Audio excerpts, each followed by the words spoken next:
তোমার কি একই কথাটা বলবো? খুব মাঝে মাঝে কথা বলবা না তো। আজে বাজে না। কি হচ্ছে? চলো।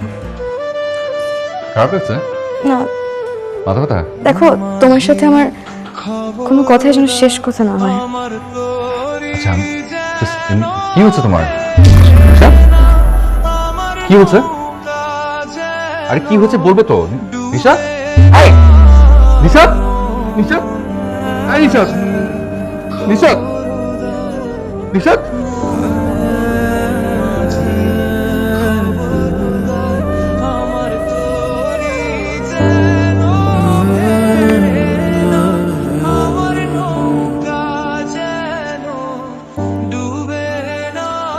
বিভিন্ন পরীক্ষা নিরীক্ষা করে দেখলাম ওর মাথায় প্রোটিন জমাট বেঁধেছে, অর্থাৎ ব্রেন টিউমার।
কি ব্যাপার, কি হয়েছে তোমার?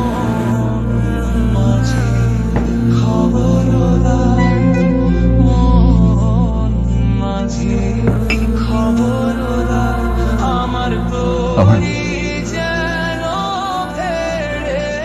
আমার এখন খুব একা লাগছে।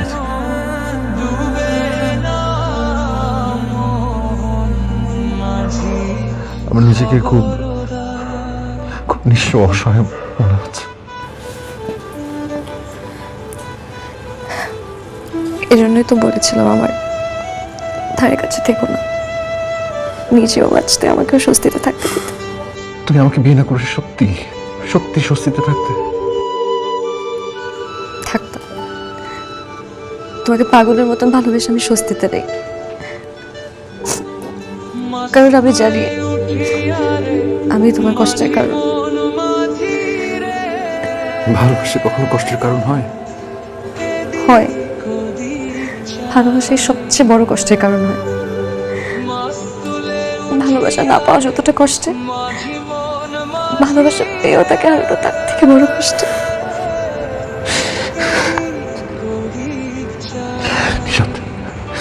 নিশাত আমাকে কেন আমাকে তোমার সাথে জানানোর জন্য আমি এত দূরে একা থেকে এভাবে তোমাকে ছাড়া আমি আমি নিঃশ্বাস নিতে পারবো না। আমাদের কমিটমেন্টটা তো এমনই ছিল, আমি আমার সাথে তোমাকে জানাই নিতে পারবো না। নিশাত প্লিজ, প্লিজ দেখো, আমার কিছু প্যাকিং বাকি আছে। নিশাত, নিশাত, নিশাত, নিশাত প্লিজ আমার কথাটা শোনো। নিশাত,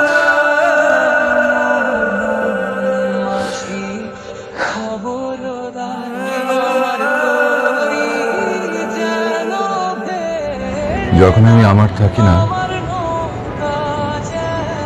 তখন আকাশ নেমে আসে ক্ষয়িষ্ণু চাঁদের আলো ঠেলে।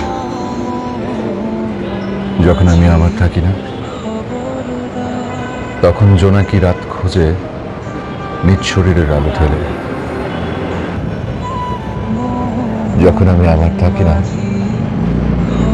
তখন কোনো হাঁস পাখায় কুয়াশা নিয়ে শীতের জলে কষ্টে ভাসে।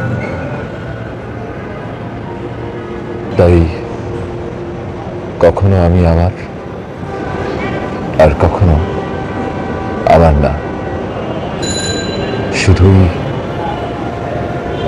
মিষ্টি বাতাস।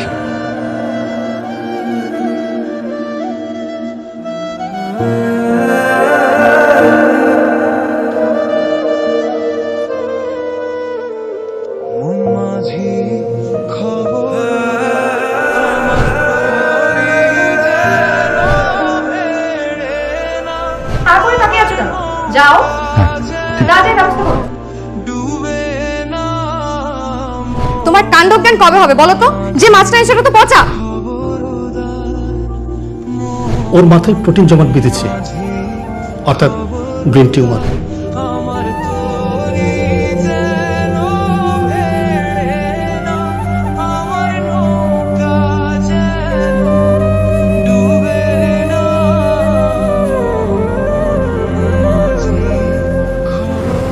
মনে আছে বিয়ের কিছুদিন পর পরই তুমি আমাকে ধলেশ্বরী নদীতে নিয়ে গিয়েছিলে, নৌকায় চড়িয়েছিলে। হ্যাঁ, তুমি সুস্থ হয়ে ফেরত এসো, আমি তোমাকে আবার নিয়ে যাবো। আচ্ছা একটা কথা বলো তো, তুমি পচা মাছ চিনতে পারো না কেন? বিয়ের পর প্রথম প্রথম যখন বাজার করে নিয়ে আসতে আমার যে কি হাসি পেতো। এই জন্যই তো এখন আর মাছ কিনি না, সব ডিপার্টমেন্ট তোমাকে বুঝিয়ে দিয়ে খুব সুখে আছে।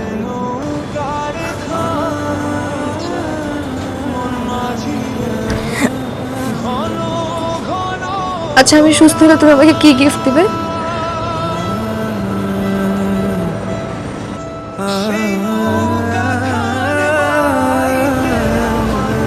কি দেবো বলো? আমি আমার সবটুকু তো তোমাকে দিয়ে রেখেছি। আমার আমার জীবনের কাছে কি কোনো কিছু চাওয়া নেই, শুধু তোমাকে ছাড়া। তুমি সুস্থ হয়ে ফিরে এসো, আমি শুধু এটাই চাই।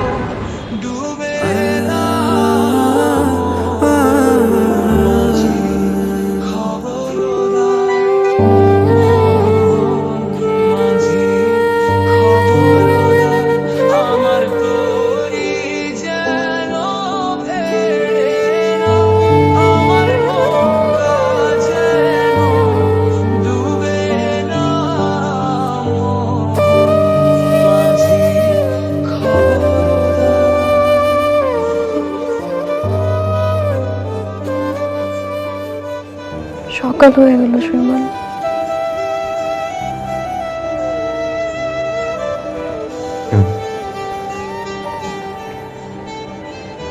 আমরা কেন সারা জীবনের জন্য রাতটা ধরে রাখতে পারলাম না? আমাদের ভালোবাসা কি কোনো ঘাটতি ছিল?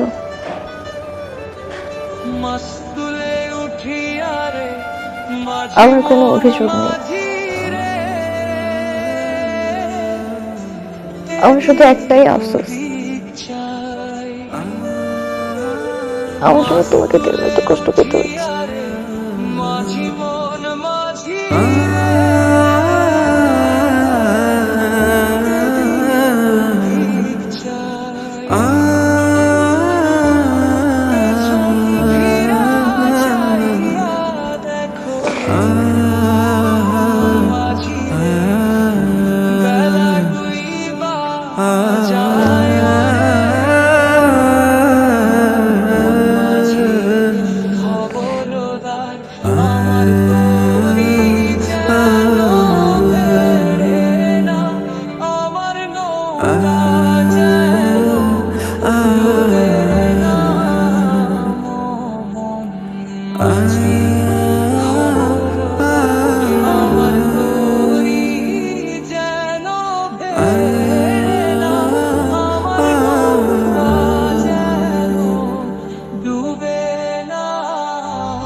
কেন এতটা দুর্বল করে দিচ্ছ আমাকে?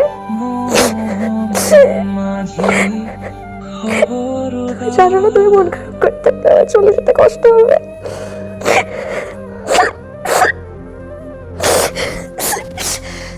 তুমি তুমি কি বুঝতে পারছো যে আমি প্রতিটা মুহূর্তে শেষ হয়ে যাচ্ছি? আমি শেষ হয়ে যাচ্ছি। সেটাই তো বলেছিলাম। যাই হোক, তুমি আমাকে একটা কথা দাও, আমি মারা গেলে তুমি সুন্দর দেখে একটা মেয়ে বিয়ে করবে, তাকে অনেক ভালোবাসবে। কিন্তু বলো তো, এই পৃথিবীতে আমার থেকে তোমাকে কে বেশি ভালোবাসবে?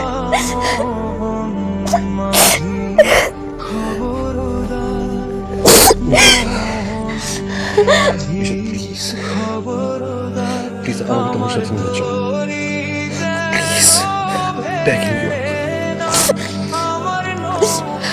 তুমি আমার সাথে জার্মানি যাবে না, তুমি আমার সাথে অপারেশনে গেলে অপারেশন থিয়েটারেও যাবে না। আমি যদি ডিসেবল হয়ে যাই তাহলে তুমি আমার সাথে কোনো রকম সম্পর্ক রাখবে না।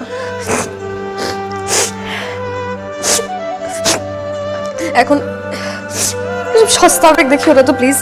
তাই আমাদের সবকিছু সস্তা।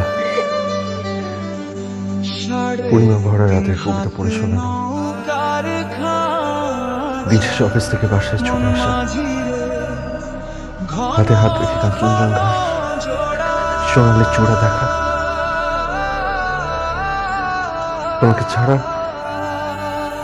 ছাড়া একটা মুহূর্ত থাকতে না পারে। সব সস্তা, সব সস্তা।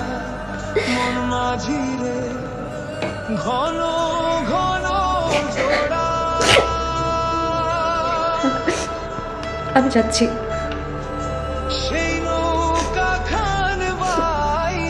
আবার যদি ফিরে আসি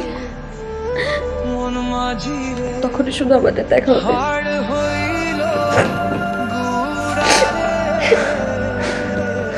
আর আমি যদি মরে যাই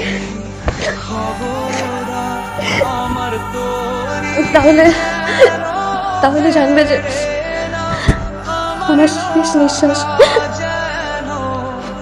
শুধু তোমাকেই খুঁজেছিল।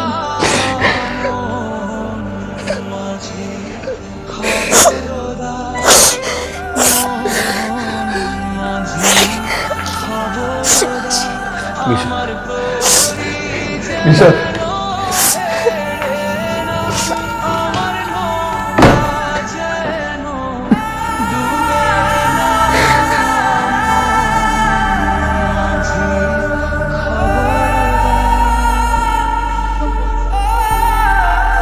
অন্ধকারের পরে আলো আসবেই, এটাই প্রকৃতির নিয়ম। কিন্তু বিচ্ছেদের পর মিলন হবেই, সেটা কেন